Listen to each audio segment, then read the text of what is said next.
मेहता का उल्टा चश्मा। तो चलिए अब आगे बढ़ते हैं। चला स्पॉटलाइट रेडी का लौका।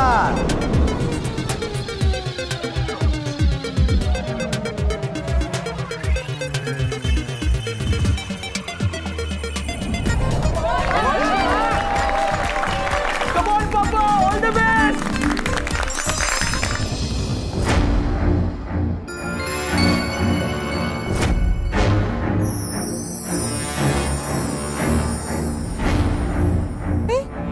कौन बनिया छे? सोडी भाई जो बने हैं वीर क्रांतिकारी उधम सिंह, उधम सिंह, उधम सिंह, उधम सिंह।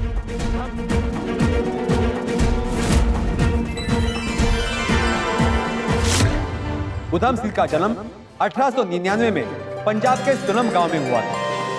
माँ बाप के निधन के बाद वे अनाथाश्रम में रहे। वहां उनका नाम उधम सिंह रखा गया। उनका बचपन का नाम शेर सिंह था और उनकी दहाड़ भी शेर जैसी थी। ओए जनरल डायर, भले ही तू छुप कर बैठा है लंदन में, तुझे जलियांवाला बाग का खून माफ नहीं करेगा। ये है उधम सिंह।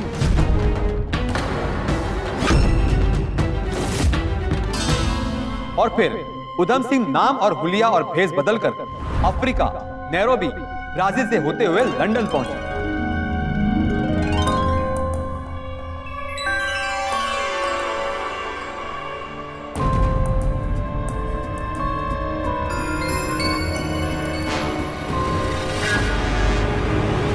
ओए जनरल डायर, याद कर ले अपने चहीतों को। जिन निहत्थे और निर्दोष लोगों पर तूने गोलियां चलाई हैं, आज उनका वीर, उनका भरा तुझे सजा देगा।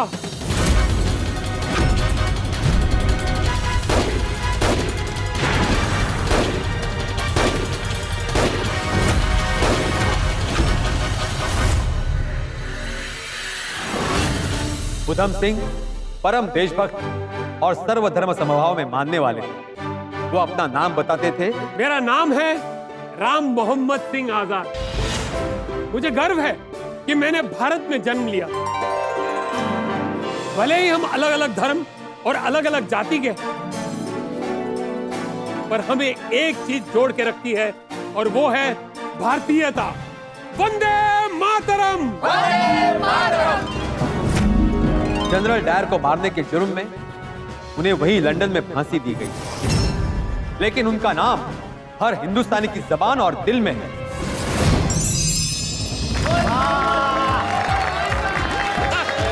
Thank you, thank you, thank you जेठामरा, thank you, thank you, thank you, thank you. बहुत सच्चू परफॉर्म किटू। वाह पापा, तुसी ग्रेट हो, तुसी जा गए। थैंक यू पुत्र, लव यू। शहीद उधम सिंह जी अमर रहे, अमर रहे, अमर रहे। तो आइए अब कार्यक्रम को आगे बढ़ाते हुए मैं आमंत्रित करता हूं स्पॉटलाइट को कि वो आए और अपनी रोशनी बिखराए। Come on.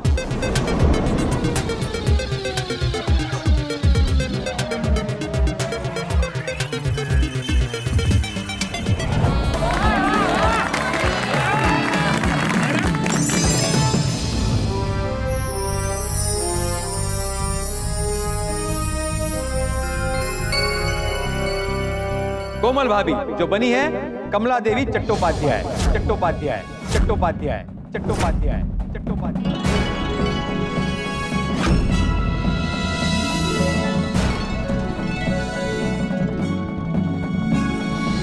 कमला देवी का जन्म कर्नाटक के मैंगलोर में हुआ था। कमला देवी गांधी जी के विचार से जुड़ गए। उन्होंने भारत की आजादी के लिए विश्व के कई देशों का दौरा किया था। मैं विश्व के सभी बुद्धिमंतों और मानवता में विश्वास रखने वाले लोगों से अपील करती हूं कि भारत की स्वतंत्रता के लिए खुले मन से सरोकार कीजिए। कमला देवी ने आजादी के बाद भी एक से बढ़कर एक काम किया, जैसे शरणार्थियों को बसाना। पाकिस्तान से आए हुए कई लोगों को उन्होंने फरीदाबाद में बसाया। उन्होंने कई संस्थाओं के गठन में महत्वपूर्ण भूमिका निभाई, जैसे हस्त एवं शिल्प बोर्ड की स्थापना की और संगीत एकेडमी और नेशनल स्कूल ऑफ ड्रामा की स्थापना की। हमें शिक्षण के साथ हमारे पारंपरिक हस्त और शिल्प कलाओं का भी संवर्धन करना चाहिए और संगीत, अभिनय जैसे कलाओं को भी शिक्षण में शामिल करना चाहिए। उन्होंने कई पुस्तकें लिखी और उन पर भी कई पुस्तकें लिखी गई। उन्हें रामन मेगसेसे अवार्ड, पद्म भूषण, पद्म विभूषण जैसे खिताब दिए गए और सन 2017 से कमला देवी चट्टोपाध्याय राष्ट्रीय पुरस्कार बुनकर और शिल्पकारों को दिया जाता है। जब नमक कानून तोड़ा गया तब गिरफ्तार होने वाली ये पहली महिला थी। कमला देवी, आपको गिरफ्तार किया जा सकता है। नमक जो हर किसी का हक है, नमक जो कुदरत की नेमत है और इस पे हर किसी का हक है। इस धरती के नमक का हक अदा करने के लिए हम इस नमक के कानून को नहीं मानते, चाहे आप हमें जेल भेज दीजिए। भारत माता की जय! भारत माता की जय! भारत माता की जय!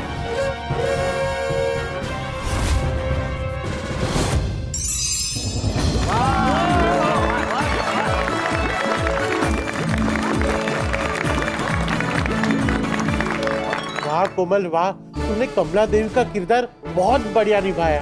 थैंक यू हन।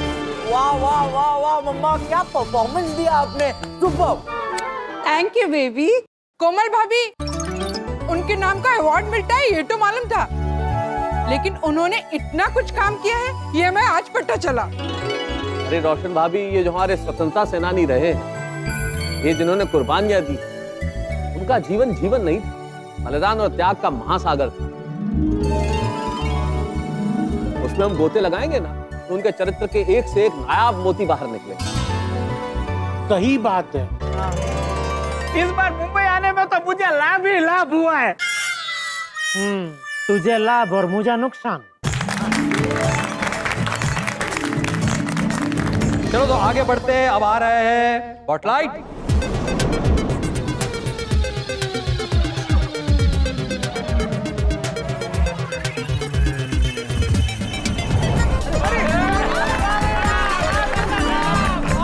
जेठालाल बैठो, मेरी बारी है।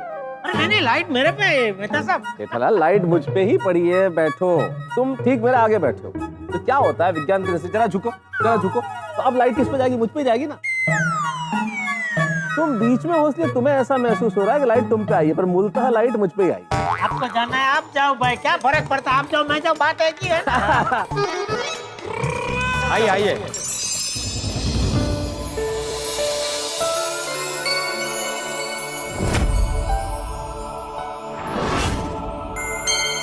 हमारे मेहता साहब बने हैं लाल बहादुर शास्त्री। शास्त्री शास्त्री शास्त्री।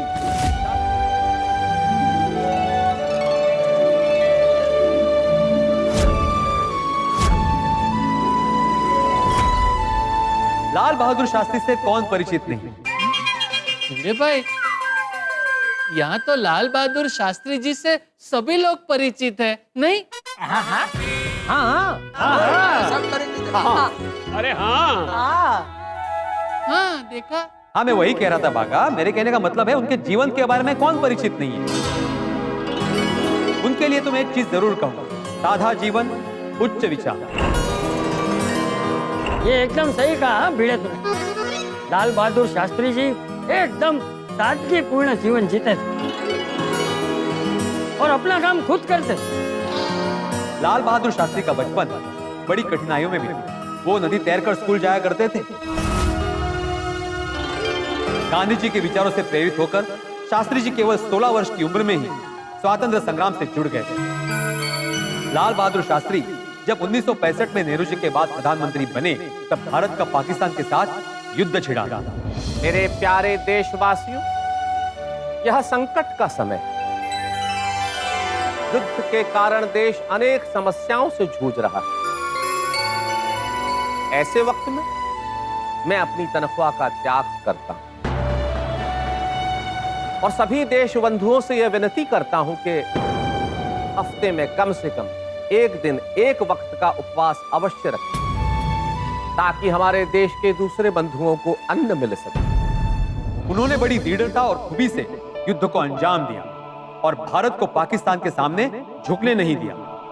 भारत और पाकिस्तान की जनता की समस्याएं, आशाएं और आकांक्षाएं एक समान हैं। हमें लड़ाई झगड़ा नहीं, गोला बारूद नहीं, रोटी कपड़ा और मकान चाहिए।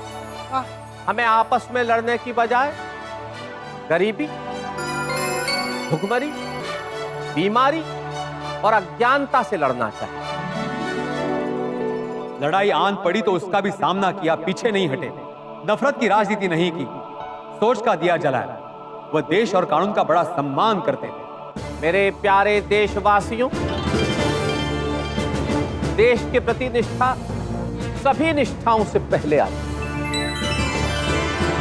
इसमें हमें यह प्रतीक्षा नहीं होती कि बदले में हमें क्या मिले। जब हम सभी कानूनों को सर्वोपरि मानेंगे, तभी हमारा लोकतंत्र मजबूत होगा। हमारे लाल बहादुर शास्त्री जी और गांधी जी का जन्मदिन एक ही दिन आता है, इसलिए दोनों के विचारों में भी काफी समानता है। शास्त्री जी हर चीज का महत्व समझते थे। मेरे प्यारे देशवासियों, हमारा देश कृषि प्रधान देश है। हमारा किसान हमारे पेट की आग बुझाता है और यह देश सुरक्षित रहे, इसलिए हमारा जवान दिन रात सीमाओं पर पहरा देता है। अतः आज युद्ध के समय मैं कहना चाहता हूं, जय जवान जय किसान। जय जवान जय किसान।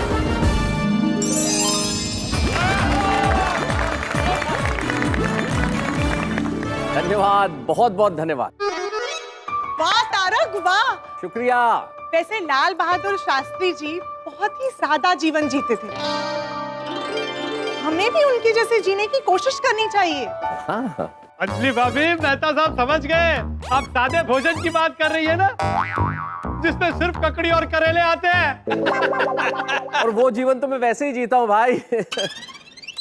अरे भाई, ऐसे महान पुरुषों की सादगी का अगर 10% भी अपने जीवन में उतार लेना तो अपना जीवन बेहतर हो जाए। बापू जी। हाँ, बिल्कुल सही कहा चाचा जी, आपने बिल्कुल सही कहा। मेहता साहब, मेरा भी सौभाग्य है तो मुझे ऐसे कार्यक्रम के साथ जुड़ने का मौका मिला। सुंदर भाई, अपना अहमदाबाद से मुंबई आने का पैसा वसूल। पैसा वसूल? हाँ जीजा जी। सुंदर के सब दोस्त भी सुंदर जैसे ही है। चालू।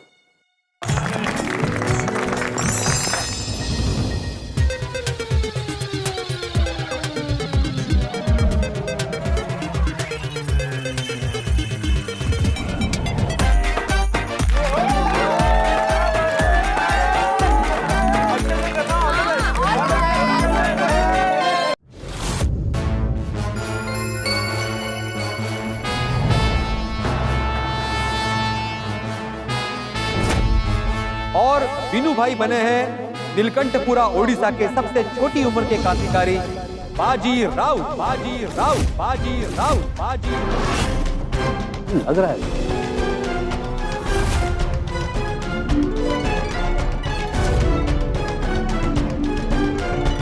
10 अक्टूबर 1938 की बात है, जब ब्रिटिश पुलिस कुछ लोगों को गिरफ्तार करके भुवनेश्वर ले गई। तब लोगों ने जबरदस्त प्रदर्शन किया तो पुलिस ने गोलियां चलाई और लोगों का आक्रोश बढ़ गया।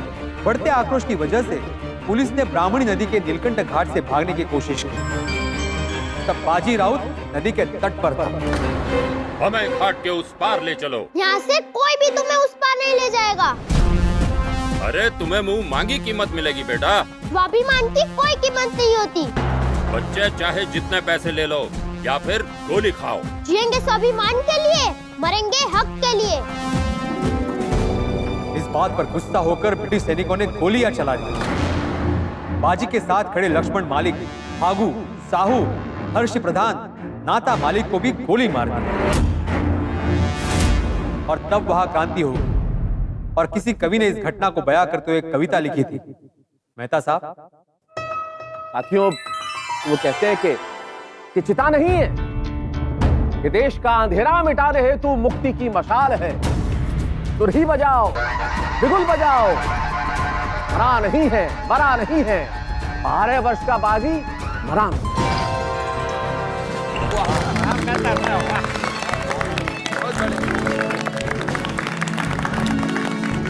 वाह, बाजी राउत अमर रहे, अमर रहे, अमर रहे।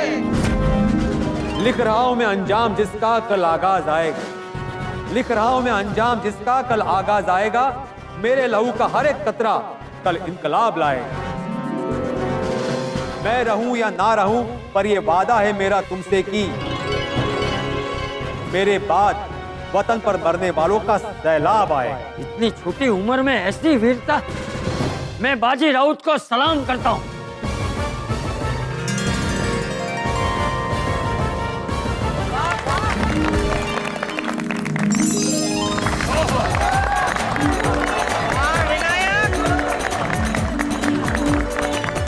Thank you uncle. अगली बारी है स्पॉटलाइट हमें बताएगा। Spotlight please.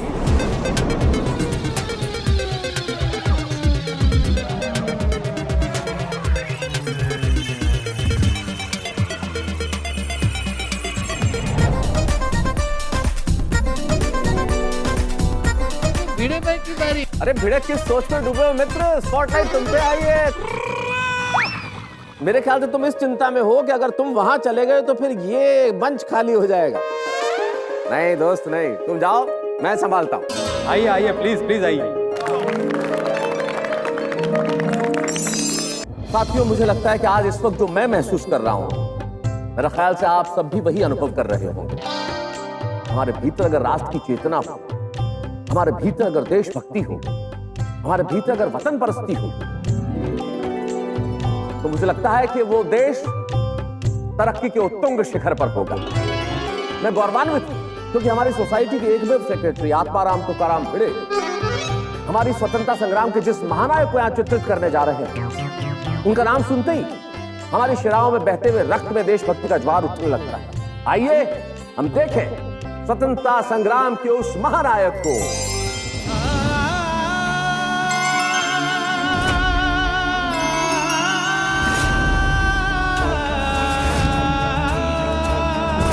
इनका नाम है नेताजी श्री सुभाष चंद्र बोस।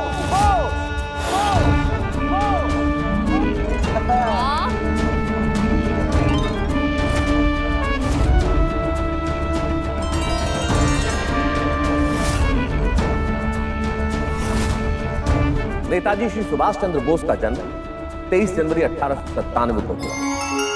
जानकीनाथ और श्रीमती प्रभा देवी के घर जन्मा ये सुपुत्र, जिन्होंने देश का नाम न केवल रोशन किया बल्कि हम सब में गर्व का भाव भरा।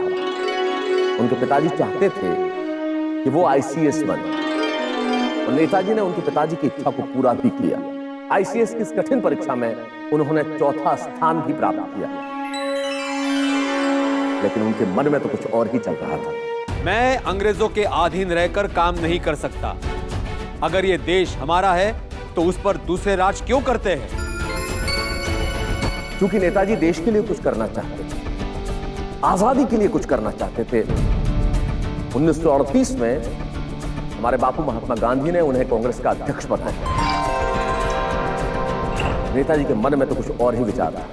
इतिहास गवाह है, कोई भी वास्तविक परिवर्तन चर्चाओं से नहीं लाया जा सकता, उसके लिए लड़ना ही पड़ता है। वो अन्याय सहन नहीं कर सकते थे। याद रखिए, दुनिया में अगर सबसे बड़ा अपराध कोई है तो वो है अन्याय सहन करना और गलत बात से समझौता करना। दुष्यंत कुमार जी का एक शेर मुझे याद आता है। वो कहते हैं कि सिर्फ हंगामा खड़ा करना मेरा मकसद नहीं है, मेरी कोशिश है कि ये सूरत बदलनी चाहिए और मेरे सीने में ना सही तेरे सीने में सही वो कहीं भी आग, लेकिन आग जलनी चाहिए। और नेताजी के विचारों में अग्नि थी, आग। मेरे देश के युवाओं, हम सब के अंदर बस एक ही इच्छा होनी चाहिए, देश के लिए मरने की, ताकि देश जी सके। एक सैनिक की शहादत से ही देश जिंदा रह सकता है। नेताजी ने अपने कदम आगे बढ़ाए और आजाद हिंद फौज की स्थापना की। नेताजी श्री सुभाष चंद्र बोस ने दुनिया की पहली महिला फौज का गठन किया। इस आजादी की लड़ाई में मैं जिंदा रहूं या ना रहूं, पर मैं इतना बता सकता हूं कि हमें आजादी जरूर मिलेगी। नेताजी श्री सुभाष चंद्र बोस द्वारा स्थापित, उनके द्वारा गठित आजाद हिंद फौज को दुनिया के कई देश जैसे जर्मनी, जापान, फिलीपाइंस, कोरिया, चीन, इटली और आयरलैंड जैसे देशों ने मान्यता दी। और नेताजी श्री सुभाष चंद्र बोस के नेतृत्व में आजाद हिंद फौज के वीर सिपाहियों ने अंग्रेजों पर आक्रमण करके उनसे भारत के कुछ राज्य आजाद भी करवाए। और क्यों न हो, उनकी ललकार ही कुछ ऐसी थी। युवाओं, वक्त आ गया है हमारी भारत मां को गुलामी की जंजीरों से आजादी दिलाने का, बलिदान देने का। तुम्ही आमाके रक्त दाओ, आम्ही तुम्हाके स्वाधीनता देबो। तुम मुझे खून दो, मैं तुम्हें आजादी दूंगा। जय हिंद। अद्भुत रोमांच, यकीन मानिए मैं उस क्षण की अनुभूति अभी तक महसूस कर रहा हूं। अभी तक रोमांच में हूं मैं जब मैं लाल बहादुर शास्त्री जी का किरदार अभिनीत कर रहा था। स्वर्गीय श्री लाल बहादुर शास्त्री जी के किरदार को अभिनीत करते हुए जिस रोमांच की अनुभूति मुझे हुई वो शब्दातीत है। दोस्तों, इस वक्त देशभक्ति की जिन भावनाओं का ज्वार मुझ में उमड़ रहा है, मैं गोकुलधाम गणेशोत्सव को गोकुलधाम गणेश गर्वोत्सव कहना चाहता हूँ। और यहाँ पे आप में और हम में देशभक्ति की भावना सदैव प्रज्वलित रहे, यही प्रार्थना है। और यहाँ इस कार्यक्रम में गणेश जी की भक्ति का, देशभक्ति का और हास्य की शक्ति का समागम यूं ही जारी रहेगा। बस देखते रहिए तारक मेहता का उल्टा चश्मा, देखते रहिए, हंसते रहिए।